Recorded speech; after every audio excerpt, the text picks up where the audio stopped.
যারা ঈমান আনে আর আমলে সালেহ করে, আরে ভাই এটা তো বাংলা গেল, এর আধুনিক অর্থ হবে নিশ্চয় যারা ঈমান আনে আর ঈমানের দাবি অনুযায়ী যারা যোগ্যতা অর্জন করে। সালেহ মানে শুধু নেক কাজ না, সালেহ মানে যোগ্যতা অর্জন করা। যে যে বিষয়ে উঠতে চায় তাকে ওই বিষয়ের শিক্ষা, প্রশিক্ষণ এবং বাস্তবতায় তার জ্ঞান তৈরি করে তাকে যোগ্য হওয়া লাগবে। যদি এই দুটি গুণ কেউ অর্জন করতে পারে, সায়াজালু সিন্দি আল্লাহ গ্যারান্টি দিয়েছেন অতি শীঘ্রই সায়াজালু লাহুমুর রহমান ওয়াদ্দা। দুনিয়াতে যত সৃষ্টি আল্লাহ বানিয়েছেন সব সৃষ্টির ভেতরে ওই লোকটার প্রতি একটা মহব্বত, ভালোবাসা আলাদা ভাবে আল্লাহ তৈরি করে দেবে। এই জন্য যেই বিভাগে আমরা আছি ওই বিভাগে আপনার ঈমান যদি খাঁটি হয়, ভেজাল না থাকে, লোক দেখানো না হয়, আর যদি আপনার যোগ্যতা থাকে, শিক্ষা প্রশিক্ষণ নিয়ে বাস্তবে আপনি টিকে থাকতে পারেন, এই লোকটাকে হয়তো আদর্শিক কারণে, রাজনৈতিক কারণে, দুনিয়ার কোন স্বার্থের কারণে আপনি দেখতে পারেন না উপরে উপরে, ভেতর থেকে যদি মানুষ হয়ে থাকেন অবশ্যই একটা কিছু বের হয়ে আসবে যে না, লোকটা আসলেই ভালো ছিল। এটা যে বাস্তব। আজকে ব্যারিস্টার আব্দুর রাজ্জাক মারা যাওয়ার পরে আপনি আরো টের পাচ্ছেন বেশি তার ঈমান ছিল। এর পরবর্তীতে যে সালেহ শব্দের ব্যাখ্যা যেটা বলছিলাম, যোগ্যতা, যোগ্য হওয়া, উনি যেই বিভাগে কাজ করতেন ওই বিভাগে এই বাংলাদেশে যদি 5 জন থাকে তার ভেতরে উনি একজন। কি কথা বলেন?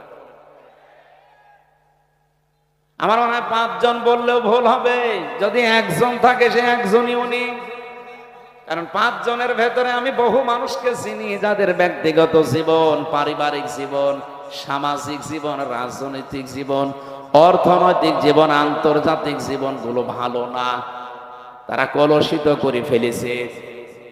এই জন্য এই মানুষগুলো মারা গেলে সৃষ্টি জগৎ কেউ কাঁদে না। ফামা বাকাত আলাইহিমুস সামাউ ওয়াল আরদু ওমা কানু মুনজারিন। সূরা দোকানের 29 নম্বর আয়াতে আল্লাহ বলেন, এমন মানুষ দুনিয়া থেকে বিদায় নিয়ে চলে যায়, ওর জন্য আকাশেও কেউ কাঁদে না, জমিনেও কেউ কাঁদে না, ইন্না লিল্লাহ পড়ে না। আপনি মিলান তো এই জায়গায় ঈমান আছে কিন্তু ঈমানের দাবি অনুযায়ী কাজ নেই, এরকম মানুষ যদি আজকে মারা যায়, আমি গ্যারান্টি দিয়ে বলতে পারি ডক্টর কামাল হোসেন মরে যাক আজকে, ওনার ঈমান আছে কিনা আমি ওটা বলবো না, আমি বিশ্বাস করলাম ঈমান আছে, কিন্তু ঈমানের দাবি অনুযায়ী বাস্তব প্র্যাকটিক্যাল লাইফ এটা ঠিক করতে পারে নাই। আমি নিচে নামতে পারলাম না, আমি ইঙ্গিত দিয়েছি, আপনি বোঝেন। শুধুমাত্র ঈমান আনলেই হবে না, ঈমানের দাবি অনুযায়ী আপনাকে কাজ করা লাগবে। আর ব্যারিস্টার আব্দুর রাজ্জাক এটা করেছে। দুইটা লোকে যদি আজকে মারা যেত, আমার মনে হয় সৃষ্টি জগতের ভেতরে হাহাকার পড়ে যেত ব্যারিস্টার আব্দুর রাজ্জাকের জন্য, আর ডক্টর কামাল হোসেনের জন্য কেউ ইন্না লিল্লাহ পড়তো কিনা আমার বিশ্বাস হয় না। ভাই আমি আমার নিজেরটা বলছি, আমার ভেতর থেকেই তো আসতো না, আপনার আসবে কি করে? কারণ এটা তো আর ভেতর থেকে আসার জন্য যেটা তৈরি হবে সেটা তৈরি করে দেবে কে? এই জন্য আল্লাহ আয়াতের মাঝে সিন দিয়েছেন। যারা আরবি গ্রামার বোঝে যে জিজ্ঞাসা করেন, সিন, সাফা, কদ, লাম, এরকম 13টা শব্দ আছে। কোন সেন্টেন্সের আগে যদি আসে, কোন ফেলের আগে যদি এই শব্দটা ব্যবহার হয়, বাংলা অর্থ দাঁড়ায় অতি শীঘ্রই, খুব তাড়াতাড়ি, অবশ্যই, হবেই হবে। এই সিন শব্দের প্রায় 33টা অর্থ পেয়েছি আমি। আল্লাহ গ্যারান্টি দিয়ে জানিয়েছেন অতি শীঘ্রই, অবশ্যই, খুব তাড়াতাড়ি আমার সৃষ্টি জগতের ভেতরে তার প্রতি একটা ভালোবাসা, মহব্বত আমি আল্লাহ নিজে পয়দা করে দেব। ব্যারিস্টার আব্দুর রাজ্জাককে হয়তো আদর্শিক কারণে আমরা অনেকেই সামনাসামনি দেখতে পারি না, কিন্তু আজ উনি ইন্তেকালের পরে অনেকেই কিন্তু বলছে না লোকটা ভালো ছিল। এ কথা বলে না কেন? আপনি মরে যান তো দেখি, পৃথিবীর সব সৃষ্টি আপনার জন্য কাঁদে কিনা।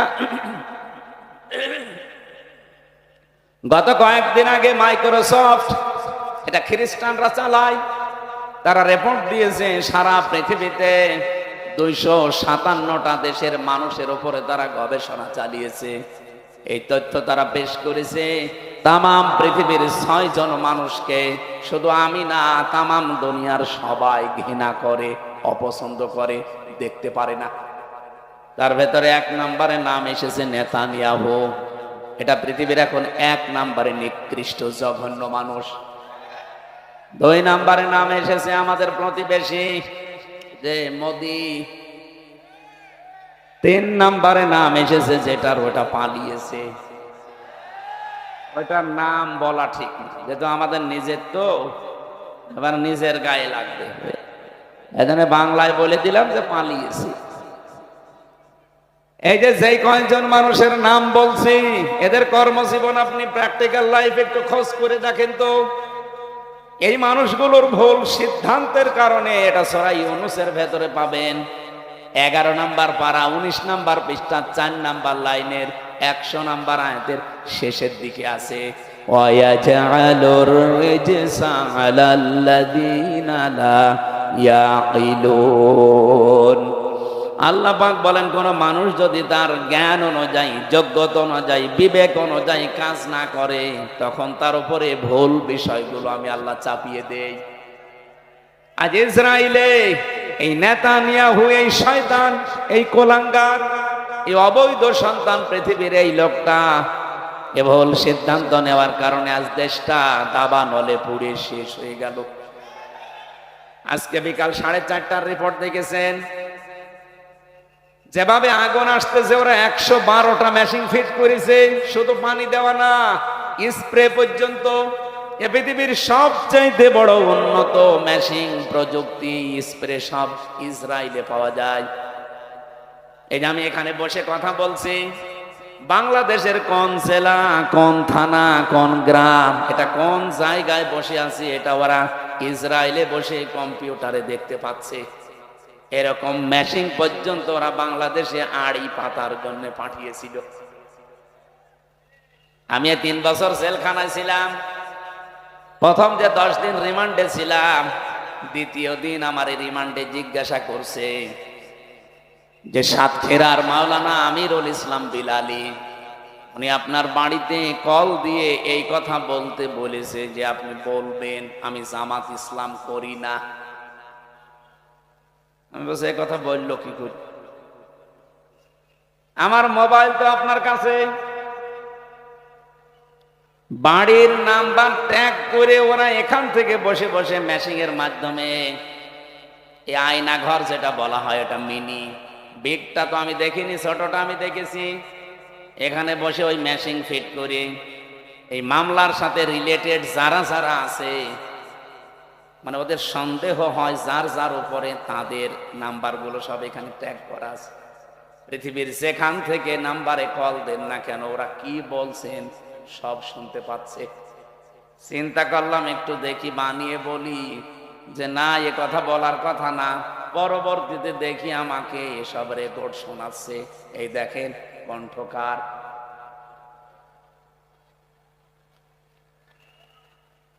আমার ভাইরা, আমি যে কথা বলতে চাচ্ছি, পৃথিবীর সবচাইতে বড় উন্নত প্রযুক্তি এই পৃথিবীতে এখন ইসরায়েলের। এরা 112টা মেশিন ফিট করার পর শুধু পানি ছিটাচ্ছে তা না, স্প্রে পর্যন্ত দিচ্ছে উন্নত জাতের। কি হচ্ছে, যত পানি দেওয়া হয়, যত ঔষধ ছিটানো হয়, যত স্প্রে দেওয়া হয়, আগুন আরো তত বাড়ে। এমনকি জাহাজ পর্যন্ত পুড়ে গেছে, হেলিকপ্টার এবং প্লেন, উড়োজাহাজ পর্যন্ত পুড়ে ভস্ম হয়ে গেছে। কারণ এই আগুন তো আর হামজা জ্বালায়নি, আগুন জ্বালিয়েছে কে? আপনার ভুল সিদ্ধান্তের কারণে কিন্তু আপনার এলাকা সব ধ্বংস হয়ে যাবে। এই জন্য এজালুর রিজসা, আজ আমাদের পাশের এই দ্বিতীয় নিকৃষ্ট মানুষ এই মোদি, তার ভুল সিদ্ধান্তের কারণে আগামীর পৃথিবী বসবাসের অযোগ্য হয়ে যাচ্ছে।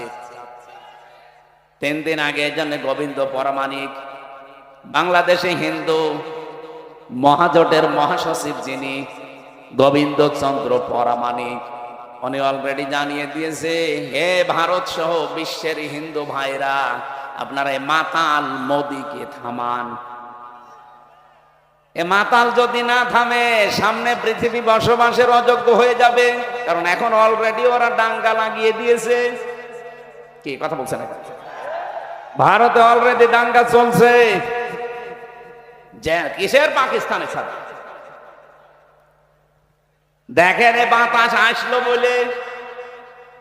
আর যেহেতু ওখানে এতদিন পর্যন্ত আমাদের ওই চিন্তা করা লাগে নাই, কারণ ওদের সাথে আমরা দেখতে পাচ্ছি আশপাশে কোনো রাষ্ট্রের মিল নেই। আপনি ভারতের সাথে দেখেন, এই যে আমি কয়েকটা রাষ্ট্র ঘুরে আসলাম, ওদের সাথে আফগানিস্তানের একটা বর্ডার আছে, মিল নেই। পাকিস্তানের সাথে তো দা কুমড়ার সম্পর্ক, ভুটানের সাথে মিল নেই, মালদ্বীপের সাথে মিল নেই, শ্রীলঙ্কার সাথেও মিল নেই, মায়ানমারের সাথে মিল নেই, চীনের সাথেও মিল নেই। আমাদের সাথে মিল ছিল, বুবু ছিল, বুবু নেই, মিল নেই।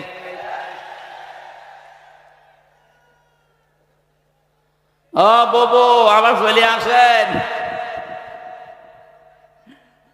ওরা বারবার এই কথা বলছে না?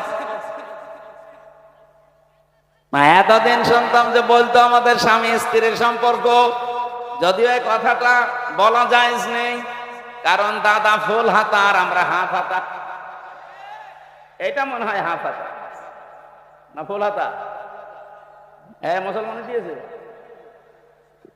দিতে পারে। আর দাদা যদি এই বয়সে এসে মুসলমানি দিয়ে বিয়ে করতে চায়, তাহলে বিয়ে পড়ানো যায় আছে। আর যে বয়স, আপনি হাজাম পাবেন কোথায়? এ বয়সে হাজাম পাওয়া যাবে? বুড়ো হাজাম লাগবে না? আর বুড়ো মানুষের হাতে আপনি অস্ত্র দেবেন, ও আগা কাটতে যে গোড়া কেটে ফেলবে। এই জন্য দাদার এই বয়সে যেন আবার শখ না জাগে যে আমি আবার বিয়ে করব। যদিও এতদিন এরা ছড়িয়েছিল যে আমাদের স্বামী স্ত্রীর সম্পর্ক, এটা দাহা মিথ্যা কথা। এই কথা বলেন না কেন? দাদা যা করেছে জীবনে, ওই হেদায়েত পাওয়া সম্ভব না। কারণ মানুষ যখন পাপ করতে করতে সীমা ছাড়িয়ে যায়, ইন্নামা নুমলি লাহুম লিয়াজদাদু ইসমা ওয়া লাহুম আযাবুম মুহিন, সূরা আলে ইমরানে আছে, 4 নম্বর পারা 12 নম্বর পৃষ্ঠা 11 নম্বর লাইনে আছে। কোন মানুষ যদি পৃথিবীতে পাপের সীমা ছাড়িয়ে ফেলে, তখন আমি আল্লাহ ওকে অপমানজনক শাস্তির ভেতরে ফেলে দেই, আর সেইটা ওদের কপালে আসতেছে। ওরা যা করেছে পাপ সীমা না, সীমা ছাড়িয়ে আরো আরেক সীমায় চলে গেছে। কতগুলো আল্লাহর ঘর ওরা ভেঙেছে, আপনি দেখতে পাচ্ছেন। 1500 বছর আগে আব্রাহা নামক একটা লোক শুধুমাত্র আল্লাহর একটা ঘর ভাঙ্গার চেষ্টা করেছিল, ভাঙতে পারে নাই। তাই তাদেরকে আল্লাহ আবাবিল পাঠিয়ে, কি আপনি আসেন কেন?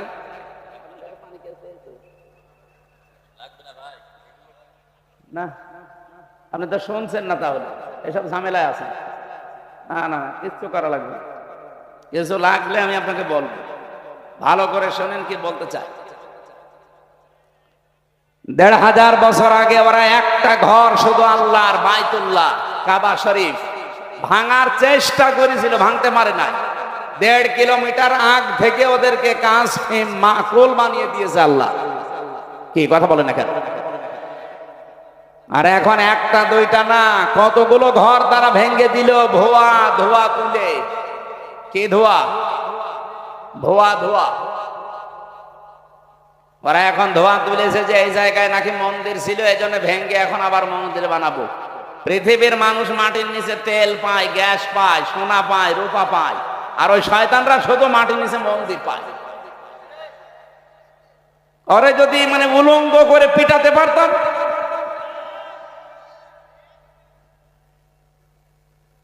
আমার মনে হয় গোপালগঞ্জে কিছুদিন আগে যেভাবে পিটিয়েছিল এই প্রশাসনের লোকজন, ওদেরকে ওইভাবে ওদের হাতে ছেড়ে দেওয়া দরকার। শুনতাম ওই সময় গোপালগঞ্জ থেকে কেউ যদি ঢাকায় যায়, বসে গেলে 300 টাকা, দাঁড়িয়ে গেলে 1000 টাকা। দাঁড়িয়ে যাবে কি করি, পেছনে এমন অবস্থা করেছি। এখন আল্লাহর ঘরগুলো যারা এই ধোয়া ধোয়া তুলে ভেঙে দিচ্ছে, আমার মনে হয় তাদেরকেও এই প্রশাসনের হাতে ছেড়ে দেওয়া দরকার। নে পেছনে কি অবস্থা হয় দেখ। এখন যদি বাংলাদেশে আওয়াজ তুলি আমরা যে ঢাকার স্বামীবাগে ইসকন মন্দির, 500 বছর আগে এখানে মসজিদ ছিল, ভেঙ্গে আমরা মসজিদ বানাবো, মানবেন? আপনি মুসলমান তাই বলছেন না, আর হিন্দুরা মানবে? এই জন্যই গোবিন্দ পরামানিক জানিয়েছে, পৃথিবীর হিন্দুরা আপনারা একটু সচেতন হন। এই মাতাল লোকটাকে যদি না থামান, এর এই ভুল সিদ্ধান্তের কারণে এমন কিছু নাজিল হবে যেটা টাকাল দেওয়া সম্ভব হবে না। এই জন্য আমাদের দেশে এরকম কিছু হাওয়া আমরা পাচ্ছি। আপনি কি খেয়াল করেছেন কিছু? নারী কমিশন যে 318 পৃষ্ঠার যে রিপোর্ট দিয়েছে, আমি পুরাটা পড়েছি এই 4 দিন মিলে, পুরাটা শেষ করে আমি 13টা ভুল পেয়েছি, বাকি সবই ভুল। এই 13টা 100 ভাগের 100 ভাগ ভুল। ওরা প্রথমে যেটা জানাতে চায় যে স্বামী যদি স্ত্রীর সাথে মিলন করতে চায়, স্ত্রী যদি রাজি না হয়, স্বামী যদি জোর করে এই কাজ করে, তাহলে স্ত্রী তার পরের দিন যদি মামলা দেয়, তাহলে ধর্ষণ মামলা হবে, প্রমাণ হলে স্বামীর ফাঁসি। আমি আপনার কথা মেনে নিলাম ভাই, স্বামী জোর করে আপনাকে সংসার করতে চায়, আপনি রাজি না, আপনি ধর্ষণ মামলা দিলেন। আমার প্রশ্ন হচ্ছে, ফাঁসি দেওয়ার জন্য সাক্ষী লাগবে না? কথা বলছেন এখানে? এখন ওই জায়গায় কেউ কি ছিল যারা সাক্ষী দেওয়ার মতো? অথবা ওখানে সিসি ক্যামেরা দিয়ে রাখা লাগবে, অথবা এই ইউটিউবারদের পাঠিয়ে দেওয়া লাগবে যে দেখ। তা আপনি এদেরকে পাঠালে হবে? আমার এই জন্য একটা একটা করে যখন পড়লাম, আমার মনে হচ্ছিল এগুলো মেয়াদ উত্তীর্ণ গাঁজা খেয়েছে। ওদেরকে আর বাইরে রাখা ঠিক না, ওদের রুচি, ওদের সব বিকৃতি হয়ে গেছে, চেহারাও বিকৃত হয়ে গেছে। যে কয়টা চেহারা দেখলাম, একটাও মহিলার মতো লাগছে না। এখানে যারা পুরুষ মানুষ আছে, আমরা ঘোষণা দেব কি, পুরুষ ভাইরা পুরুষ প্যান্ডেলে চলে আসেন, মেয়েরা মহিলা প্যান্ডেলে চলে যান। আর যারা মহিলা না, পুরুষ না, ওদের কোন প্যান্ডেলে পাঠাবো? আমি ওদের চেহারার দিকে তাকিয়ে আমার মনে হচ্ছিল ওগুলো মনে হয় তৃতীয় লিঙ্গ। আপনি তৃতীয় লিঙ্গের কোনো কিছু বলতে পারেন, আপনি মহিলাদের পক্ষে বিপক্ষে কথা বলেন কোন কারণে? আপনি কি মহিলা? মেয়ে লোক হওয়ার জন্য যে সমস্ত সিমটম দরকার, আপনার তো কিছুই নেই। আমি নিচে নামলাম না, অনেক সাররা আছে তাই। এই জন্য আমার মনে হয় এদেরকে আর বাইরে রাখা ঠিক না। এদের পেছনে অবশ্যই রাঘব বোয়াল আছে, আমরা জানি। পৃথিবীর কোন রাঘব বোয়ালে কাজ হবে না। এদেশে 92% মুসলমান যতদিন আমরা আছি। কিছু না থাক আমাদের, অন্তত লা ইলাহা আলহামদুলিল্লাহির রহিমির রহমান আল্লাযী খালাকনা লিল ইবাদাতি ওয়াল জান ওয়া খাসসানা বিত তাকরীমি বাইনাল হায়াওয়ান ওয়া নাশহাদু আল লা ইলাহা ইল্লাল্লাহু ওয়াহদাহু লা শারীকা লাহু শাহাদাতান মুসিলাতান ইলাল জিনান ওয়া নাশহাদু আন্না মুহাম্মাদান আবদুহু ওয়া রাসূলুহুল মাবউসু ফীনা বিল হুদা ওয়া দীনিল হাক্কি লিযুহিরাহু আলাল আদিয়ান সাল্লাল্লাহু আলাইহি ওয়া আলা আলিহি ওয়া আসহাবিহিল কিরাম মাদামা শামসু ওয়াল কমারু বিজরিয়ান ওয়ান নাজমু ওয়াশ শাজারু ইয়াসজুদান فقد قال الله تعالى في كلامه المجيد وبرهانه التوحيد أعوذ بالله من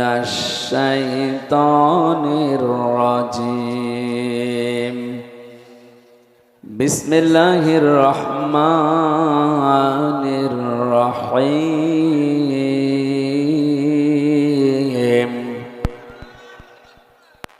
আন আকিমুদ্দিন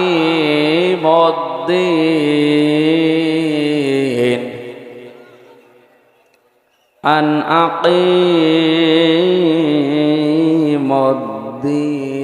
ওয়া লা তাতাফাররাকু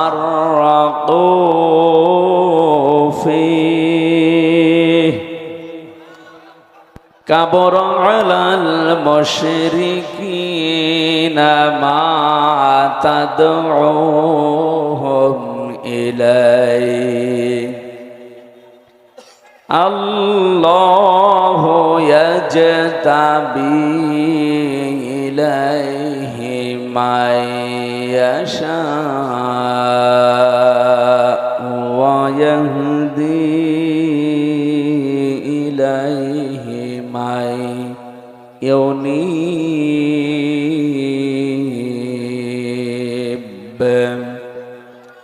সাদাকতা ইয়া রাব্বানা عن معاذ بن جبل رضي الله تعالى عنه قال قال النبي صلى الله عليه وسلم خذوا العطاء ما دام عطاء فإذا صار رشوة على الدين فلا تأخذوه ولستم بتاركيه يمنعكم الفقر والحاجة ألا إن الكتاب والسلطان لا يفترقان فلا تفارقوا الكتاب ألا إن روح الإسلام دائرة فدوروا مع الكتاب إلى آخر الحديث رواه ابن ماجه এই কি আরম্ভ করেছেন আপনারা মাছের হাটেও তো এরকম আওয়াজ হয় কথা বন্ধ করেন নাই বাড়ি চলে যান আপনাদের গোনা হচ্ছে কিন্তু দেখেন না কত মানুষ বসে আছে আপনারা কথা বলেন কেন পরে আসবেন আবার জায়গা না পেলে ঝামেলা করবেন কথা বলবেন না এই লাঠি নেই হাতে কারো কি করছেন কি আপনারা এখানে দাঁড়িয়ে কিছু হাতে নিতে পারছেন না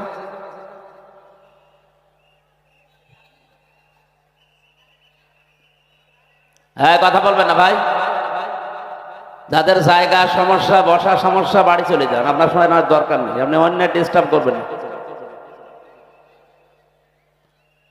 এরা যা কষ্ট করেছে আমি ভিডিও দেখছিলাম আজকের মাহফিলটা সবচাইতে বেশি পরিশ্রম হয়েছে এদের জায়গাটা ভরা মনে হয় কাদা ছিল পানি ছিল এরপরও যদি কেউ ডিস্টার্ব করেন আপনার কিন্তু ডবল গুনাহ হবে এই মাইক বাজানো বন্ধ করেন তো বাঁশি বাজাবেন না যে যেখানে আছে হয় দাঁড়িয়ে থাক বসে থাক যদি ভালো লাগে শুয়ে পড়ুক কথা বলবেন না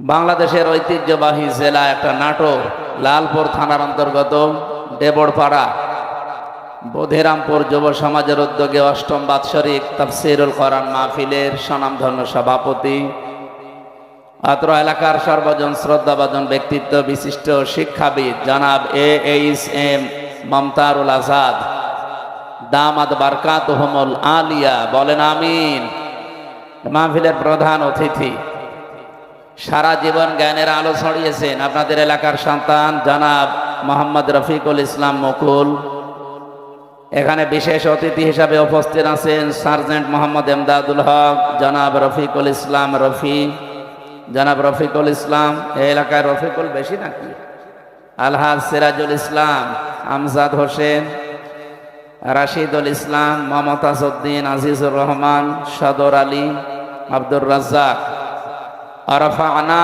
লাকা যিকরাক এদের সম্মান মর্যাদা শুধু দুনিয়া না উভয় জগতে আল্লাহ যেন আরো বাড়িয়ে দেন বলেন বলেন পৃথিবীতে মানুষের সম্মান কিসে বাড়ে অনেকে জানে না অনেক মানুষ মনে করে যে সম্মান মনে হয় জোর জবরদস্তি মাস্তানি এর ভেতরে মনে হয় আছে হ্যাঁ সামনাসামনি আপনাকে হয়তো ভয়ের কারণে সম্মান দিতে পারে সম্মান এটা কিন্তু ভয় থেকে তৈরি হয় না ভেতর থেকে তৈরি হয় মহব্বতের সাথে আর সম্মান, মর্যাদা, ইজ্জত এটা আল্লাহ নির্ধারণ করে দিয়েছেন নিজের জন্য, রাসূলের জন্য, আর ঈমান যাদের আছে তাদের জন্য। আলিল্লাহিল ইজ্জাতু ওয়া লিরাসূলিহি ওয়া লিল মুমিনিনা ওয়ালাকিন্নাল মুনাফিকিনা লা ইয়ালামুন। আল্লাহ তাআলা বলেন, ইজ্জত, সম্মান, মর্যাদা আমার জন্য, আমার রাসূলের জন্য, আর পৃথিবীতে যাদের ঈমান আছে আর ঈমান অনুযায়ী যারা কাজ করে তাদের জন্য। আর যদিও বাস্তবতার নিরিখে আমরা দেখি অনেকে এগুলোকে দেখতে পারে না, সম্মান দিতে চায় না সামনাসামনি। কিন্তু সৃষ্টি জগৎ যত আল্লাহ বানিয়েছেন, 18,000 মাখলুকাত এটা বলা হয়, এর চাইতে অনেক আছে।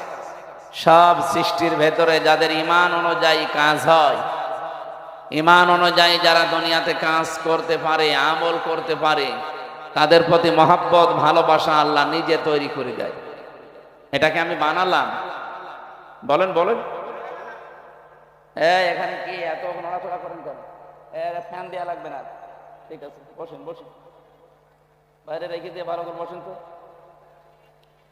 এত কষ্ট করে অনুষ্ঠান দিয়েছেন আপনারা, নিজেরাই যদি না শোনেন, ও বাইরের লোক দিয়ে শুনিয়ে কাজ হবে?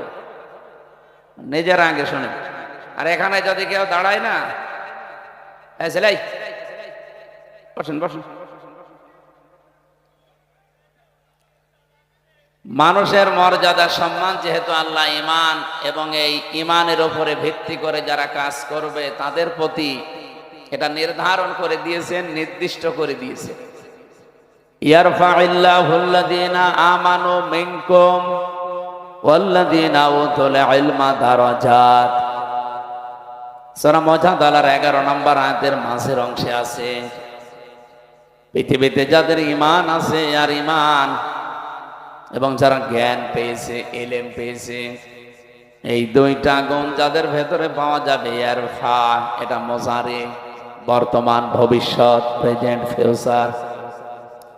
আল্লাহ বলেন, দিন যত যেতে থাকবে এদের মর্যাদা, সম্মান বাড়তেই থাকবে।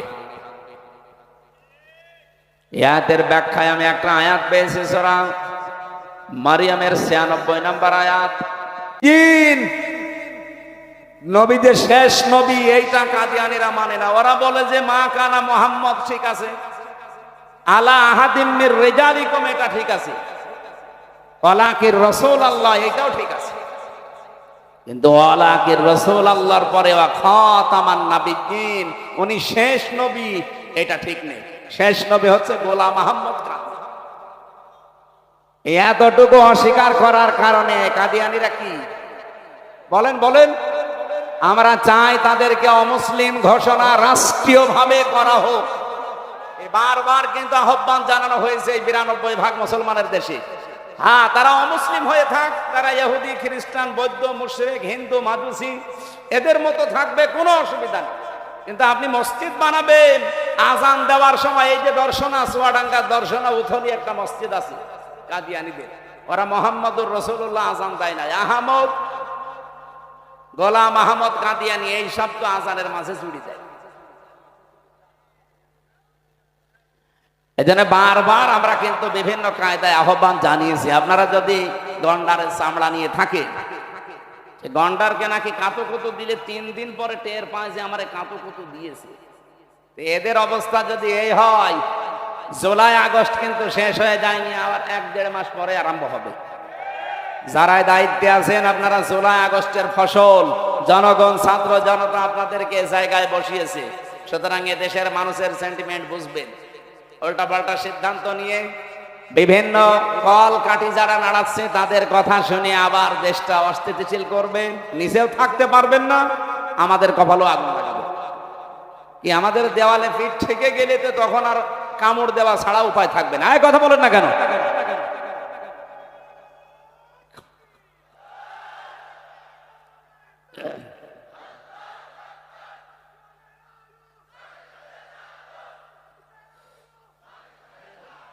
ঠিক আছে ভাই, আমার ভাইরা, আমরা শিরকের যে বিষয় নিয়ে পর্যন্ত এসেছিলাম, এবার একটু তাকান। আজ বাংলাদেশে ঐক্যের বারবার ডাক দেওয়া হচ্ছে, সবাই আসেন, কিন্তু শিরক যারা করেন তারা আসলে ঐক্য থাকবে না। কি শিরিক যারা করেন তারা যদি এসেও থাকেন লোক দেখানোর জন্য, ঐক্য টিকবে না। এই জন্য শিরিক যারা বাদ দিতে পারেন তারা আসেন। 3 নম্বরে ওয়ালা ইয়াত্তাখিযা বা'দুনা বা'দান আরবাবাম মিন দুনিল্লাহ, আল্লাহ বাদে আমরা কাউকে অভিভাবক হিসাবে আর গ্রহণ করব না। আমাদের অভিভাবক ইন্ডিয়া না, আমাদের অভিভাবক হয় আমেরিকা না, চীন না, রাশিয়া না, আমাদের অভিভাবক কে? এই বিশ্বাসে যারা বিশ্বাসী তাদেরকে এক জায়গায় নেন। 92% মুসলমানের ভেতর থেকে যদি সব বের হয়েও চলে যায়, যদি 51% টিকে থাকে, এই দেশে আগামীতে কোরআন কায়েমে বাধা কেউ দিতে পারবে না। আল্লাহ এরপরে দিয়েছেন ফাইন তাওয়াল্লাও, এরপরেও যদি কেউ মুখ ফিরিয়ে যায়, যাক ফাকুলু শাহাদু, আপনি একটু ঘোষণা দিয়ে দেন, ফাকুলু শাহাদু বিআন্না মুসলিমুন, আমরা কারো মুখাফেক কিনা, আমরা মুসলমান। তাহলে নবীর প্রথম মিশন ছিল, ভিশন ছিল তাওহীদ প্রতিষ্ঠা। এটার জন্য যে পদ্ধতিগুলো বললাম, এই 3টার কাছে আসা লাগবে। আসেন বাংলার মানুষের এই 3টা বিষয় নিয়ে আমরা এগিয়ে যাই। 2 নম্বরে নবীর মিশন আর ভিশন ছিল তিনি মানব অধিকার প্রতিষ্ঠা করেছিলেন। এই তথ্য আপনি সূরা নিসার 58 নম্বর আয়াতে পাবেন। ইন্নাল্লাহা ইয়া'মুরুকুম আন তু'আদ্দুল আমানাতি ইলা আহলিহা, অবশ্যই আমি আল্লাহ তোমাদের সবাইকে নির্দেশ দিলাম তোমাদের যাবতীয় আমানত তার প্রাপকের কাছে পৌঁছিয়ে দেবা। এখানে আমানাত বহু বচন, তাফসিরে মারিফুল কোরআন খুলে দেখবেন এই বহু বচনে মুফাসসির লিখেছেন আমানাত মানে ভোট। কি কথা বললেন না? আমি কি এটা বানিয়ে বললাম? যদি বানিয়ে বলি কোন আলেমকে নিয়ে এখানে বসান, তাফসিরটা নিয়ে এসে খোলেন, সূরা নিসা 5 নম্বর পারা 6 নম্বর পৃষ্ঠা 5 নম্বর লাইনে, এটা 4 নম্বর লাইনে আছে 58 নম্বর আয়াত।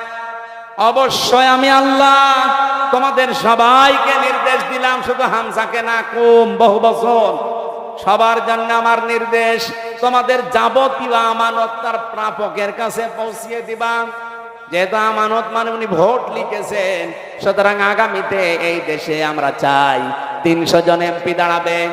300 জনের ভেতরে অন্তত 151 জন আমরা এমন মানুষ চাই যারা কোরআন বুকে নিয়ে সংসদে যেতে পারবে। এই আমানত তো আমরা নষ্ট করব?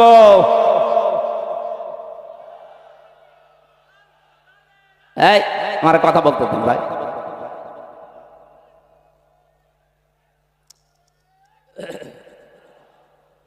আমার ভাইরা, এটা যদি কারো কাছে রাজনীতি মনে হয়, যদি মনে হয় এটা দুনিয়ার বিষয়, এটা ধর্ম ব্যবসা, হ্যাঁ এটাই আমার ধর্ম ব্যবসা, কারণ আমি এই ব্যবসা করেই কোরআনকে সংসদে পৌঁছিয়ে দিতে চাই।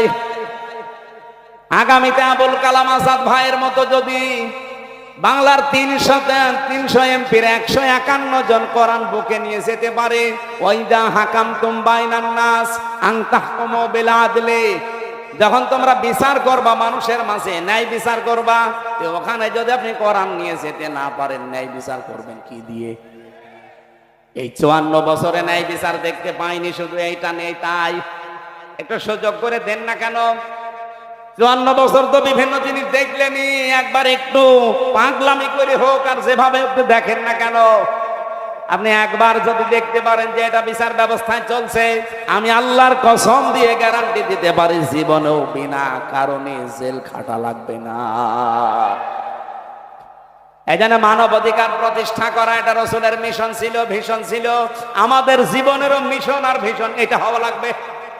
এখানে যদি কারো দ্বিমত থাকে হাত তোলেন, যে না এটা আমি মানি না, তোলেন।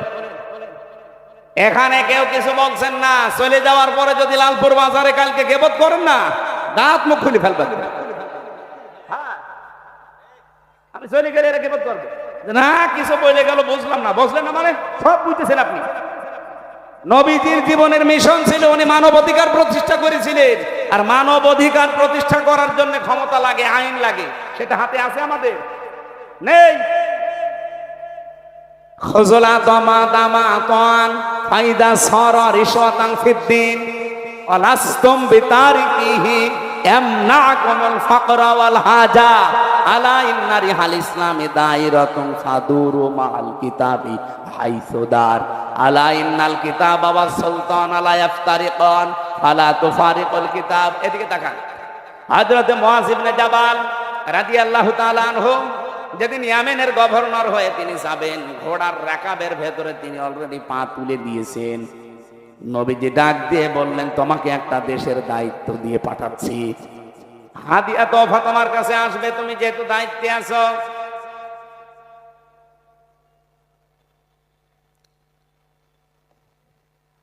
আমার আলোচনায় কোনো প্রশ্ন থাকলে বলেন তো আগে বলেন। আমি তো নিজের বাবার একটা কথাও বলি না, যা বলেছি এর পেছনে দলিল দিয়েছি। এখন আপনার যদি রাগ হয়, মন খারাপ হয়, তাহলে আল্লাহকে আপনি কিছু বলেন যে না, আপনার এই কথা বলা ঠিক হয়নি, আপনি অন্য কোনো আয়াত না। আর আমার সামনে এটা আসলে আমি কি গোপন করতে পারবো? আর আমি গোপন করলে আমার ওয়াজ শোনা তো যাইছে। এখানে সঠিকটা বলার চেষ্টা করছে, আপনি মেনে নিলে ভালো, না নিলে আমারও দোষ না, আল্লাহরও দোষ না। দোষ কার? আমাদের কপাল। নাটোর বাসে যেটা বলতে চাচ্ছিলাম এটা একটু খেয়াল করেন। নবীজি কোন সময় তাকে উপদেশগুলো দিচ্ছেন দেখেছেন যে তুমি দায়িত্বে থাকলে তোমার কাছে হাদিয়া তোফা আসবে, আসে না? হাদিয়া তোফা তুমি গ্রহণ করতে পারো ওই পর্যন্ত, যতক্ষণ ওটা হাদিয়া তোফা থাকে। কিন্তু হাদিয়া যদি ঘোষের পর্যায়ে যায় তখন ওইটা নিতে পারবে না। হে মুআয ইবনে জাবাল, ভালো করে কান খাড়া করে শোনো এই কথা। তুমি কিন্তু যে দেশের দায়িত্ব নিয়ে যাচ্ছ, আল্লাহর ইসলামের কালেমা, ধর্মের যে কল বাতাসে নড়বে।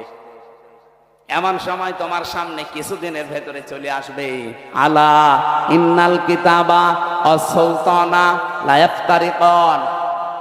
দেখবা অনেক মানুষ এমন আছে, তারা বলবে আল্লাহর কিতাব আর রাজ্য রাজনীতি এটা আলাদা বিষয়। আমার মনে হয় বাংলাদেশে এখন কেউ বলে না। রাজশাহী বিভাগে বলেছে, এই কথা বলছে না। আমার মনে হয় ১৫০০ বছর আগের কথা মনে হচ্ছে নবীজি কেবল কালকে বলে গেল। আলা ইন্নাল কিতাবা ওয়াস সুলতানা লা ইফতারিকান। জেনে রাখো, কিছু মানুষ এমন সময় চলে আসবে যারা বলবে আল্লাহর কিতাব, কোরআন শরীফ আর রাজ্য রাজনীতি এটা আলাদা। তোমাদেরকে নির্দেশ দিলাম, ফালা তুফারিকুল কিতাব, কখনো আল্লাহর কিতাবের রাজনীতি থেকে আলাদা হবা না। এ নির্দেশ কার বলেন? নাকি আমি নির্দেশ বানাচ্ছি? বলেন। এই আরবি বাংলা যদি ভুল হয় আলেমদের জিজ্ঞাসা করছি, বলেন বাংলা ভুল হচ্ছে? সাহাবী বললেন, হুজুর এরকম একটা কঠিন সময় যদি আমাদের সামনে চলে আসে কি করব? তখন আপনিও তো থাকবেন না আমাদের মাঝে, আমাদের তখন কি করার আছে? তখন নবী ওই ঈসা নবীর কাহিনীটা উম্মতকে শোনালেন। আমার তো মনে হচ্ছে বাংলাদেশে এখন ঠিক সেই সময় এসে গেছে। এই পৃথিবীর কোন চোর চাই যে গোলাম ধানের গোলায় চাল তালা মারা থাক? বলেন বলেন। কোন মানুষ চায় চোর যারা, তারা কি চায় যে আমের বাগান কেউ পাহারা দিক? চোর যারা জীবনেও তারা চাইবে না যে বাক্সে সিন্ধুকে টাকা পয়সা সোনা গহনা আছে ওটা তালা মারা থাক। ওরা তো সব সময় চাইবে যে মুখ আগলা থাক।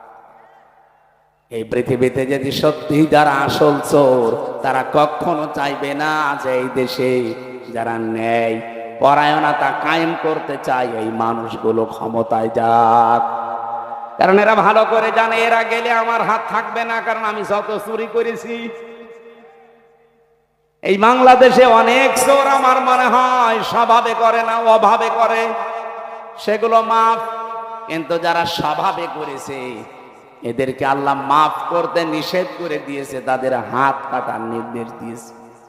আপনি সালমান এফ রহমানের কি ৩৬,০০০ কোটি টাকা ওর চুরি করা, ওটা কি অভাবে না স্বভাবে? কয়েকদিন আগে মালয়েশিয়া এক লোককে দেখি নিচে বসে বসে চা খাচ্ছে, এসে বললাম কি এখানে? বলছে হুজুর আমরা আগেই পালিয়েছি। আপনি পালালেন কেন? আপনার না ৬২০টা বাড়ি, ওই যে চট্টগ্রামের ওইটা ৬২০টা বাড়ি বানিয়েছেন আপনি। এই মালয়েশিয়ায় আপনার সাহেব পাড়া আছে আপনার নামে, আপনি সাহেব পাড়ার মালিক, বেগম পাড়ার মালিক, আপনি সেকেন্ড হোম হিসাবে এখানে বানালেন।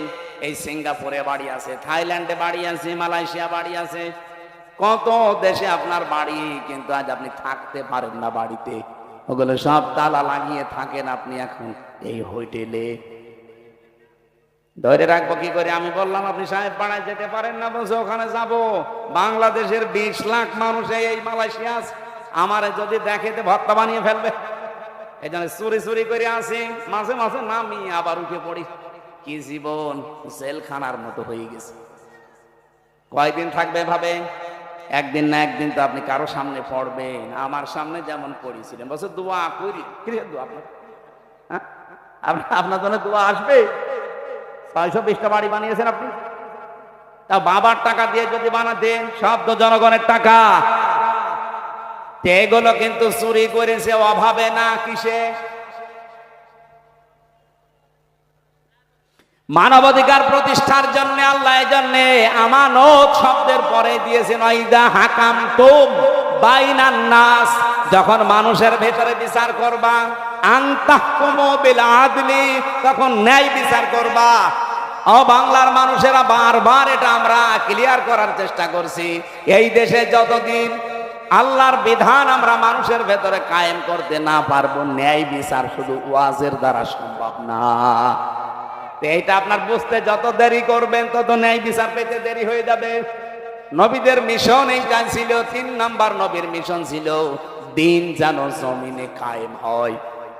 এই জন্য আমার খুতবার ভেতরে এই কথাটা ছিল, ওয়ানাশহাদু আন্না মুহাম্মাদান আবদুহু ওয়া রাসূলুহু আল মাবউসু ফিনা বিল হুদা ওয়া দীনিল হক লিইয়ুযহিরাহু আলাল আদিয়ান। আল্লাহ পাক বলেন, এমন নবীর সাক্ষী তোমরা দিলে যিনি আমার বান্দা এবং আমার রাসূল, যাকে আমি দ্বীনে হক দিয়ে, সত্যের বিধান দিয়ে তোমাদের ভেতরে পাঠিয়েছি। কেন? লিইয়ুযহিরাহু, এজাহার মানে, এখানে বহু আলেম আমার মনে হয় জিজ্ঞাসা করলে এজহার মানে বলবে স্পষ্ট করা, না। এখানে আবিদা আধুনিক অর্থে এজহার মানে বিজয় করা। এজহার মানে আল্লাহ বলেন লিইয়ুযহিরাহু আলাল আদিয়ান, যত দিন আছে দুনিয়ায়, যত ধর্ম আছে, এখন ধর্ম দুনিয়ায় কত? 4,500 ধর্মের ভেতরে ইসলামকে দাঁড় করানো লাগবে বিজয়ী রূপে। এ ঘোষণা কার? বলেন বলেন। আর ইসলামকে দাঁড় করাতে হলে নবীজি যদি 13 বছর মার খাওয়ার পরে 10 বছর কোরআন দিয়ে রাষ্ট্র চালাতে পারে। কিছু মানুষ বলে হুজুর 13 বছরের কথা বলেন, ওই 10 বছরের কথা বলার দরকার নেই। কেন? 13 বছর শুনতে আপনার ভালো লাগছে, নবীজি মার খেয়েছিলেন, আর 10 বছর যে এইটা দিয়ে রাষ্ট্র চালিয়েছিলেন প্রধানমন্ত্রী হয়ে, ওইটা আপনার ভালো লাগে না মানে?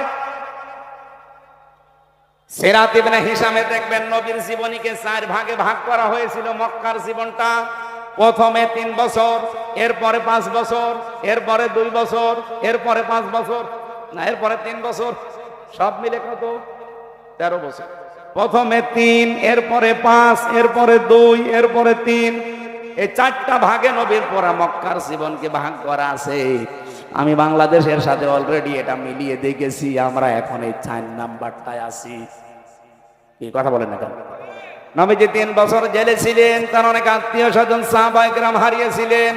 আমরাও এই 15 বছরে বহু কিছু হারিয়েছি। 3 বছর না, 13 বছর আল্লামা সাঈদীর জেল খাটা হয়ে গেছে। সুতরাং 13 বছর পরে নবীকে যদি আল্লাহ 10 বছরের বিশাল একটা সাম্রাজ্য দিতে পারে, আমাদের সামনেও 15 বছর যেহেতু পার করে ফেলেছি, সামনের 10 বছর আসবে কোরআনের হাতে ইনশাআল্লাহ। কথা বোঝেন? সূরা শুরার 13 নম্বর আয়াতের মাঝের অংশে আমি পড়েছিলাম আন আকিমুদ্দিন। অথচ আয়াতটা নাযিল হয় মক্কায়, এমন কঠিন পরিস্থিতি যেখানে পা রাখা পর্যন্ত সম্ভব না, সেখানে আল্লাহ বলছেন আমার দিন কায়েম করো। এজন্য বাংলাদেশে যেহেতু 4টা অবস্থা আমরা পার করে ফেলেছি, এই মুহূর্তে আহ্বান জানাচ্ছি নবীর এই 3 নাম্বার মিশন আর ভীষণ। ও বাংলার মুসলমানেরা, এখন সব ফরজের বড় ফরজ আল্লাহর এই জমিনে আল্লাহর দিন কায়েম করা। আলা তাতাফাররাকু ফি, এখানে কেউ মতপার্থক্য ফতোয়াবাজি করবেন না। সুতরাং দিন কায়েমের কথা বললে যারা ফতোয়াবাজি করে, মতপার্থক্য তৈরি করে, যে না ওর আকীদা খারাপ, ওর টুপি বড়, ওর টুপি পাঁচকলি, এরকম কথা যারাই তুলবে মনে করবেন ওটা রাসূলের শত্রু, ওটা মানবতার শত্রু, ওটা তাওহীদের শত্রু। এই কথা বলেন না কেন? এতটুকু আল্লাহ শেষ করেননি, কাবুরু আলাল মুশরিকিনা মা তাদউহুম ইলাই। হে নবী, আপনি যদি দিন কায়েমের জন্য মানুষকে ডাকেন, সবচাইতে বেশি খারাপ লাগবে, অপছন্দ করবে এই কথাটা মুশরিকরা। আমি তো দিন কায়েমের জন্য আহ্বান জানাই, আপনার খারাপ লাগে কেন? আপনার মন খারাপ হয় কেন? আপনার কাছে রাজনীতি মনে হয় কেন? আপনি কি মুশরিক? বলেন। হ্যাঁ, জানি আপনাকে আল্লাহ পছন্দ করেনি, এই জন্য আয়াতের শেষের অংশ এটা, আল্লাহু ইয়াজতাবি ইলাইহি মাইয়াশা। দিন কায়েমের কর্মী, দিন কায়েমের কর্মী হিসাবে আল্লাহ সবাইকে পছন্দ করে না।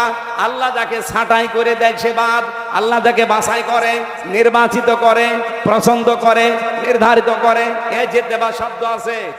আল্লাহ যাকে পছন্দ করে তার দিনের কায়েমের জন্য কর্মী হিসাবে, তাকে আল্লাহ পাক এই দিন কায়েমের জন্য নির্বাচিত করে নেয়। ওয়াহদি কাকে করে? মাইয়াশা। ওয়াহদি ইলাইহি মাইয়ুনিব, যে লোকটা আমার আল্লাহর দিকে মন থেকে ফিরতে চায়। আপনি কি আল্লাহর দিকে মন থেকে ফিরতে চান? যদি ফিরতে না চান, জীবনও আল্লাহকে আল্লাহ দিনের কর্মী হিসাবে আপনাকে কাজে লাগাবে না। আল্লাহর অত দায় পড়ে যায়নি।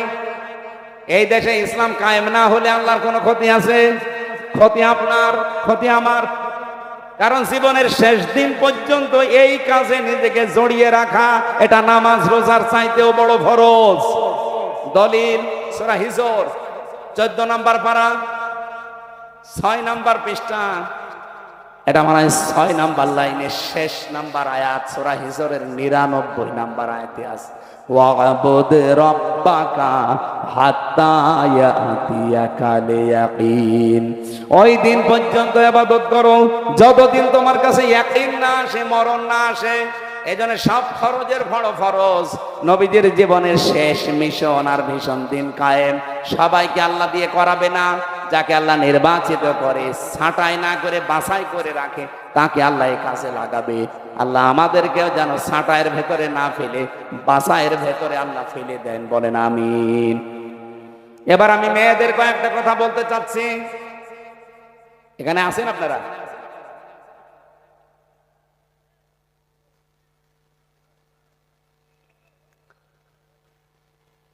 মেয়েরা এসেছে না?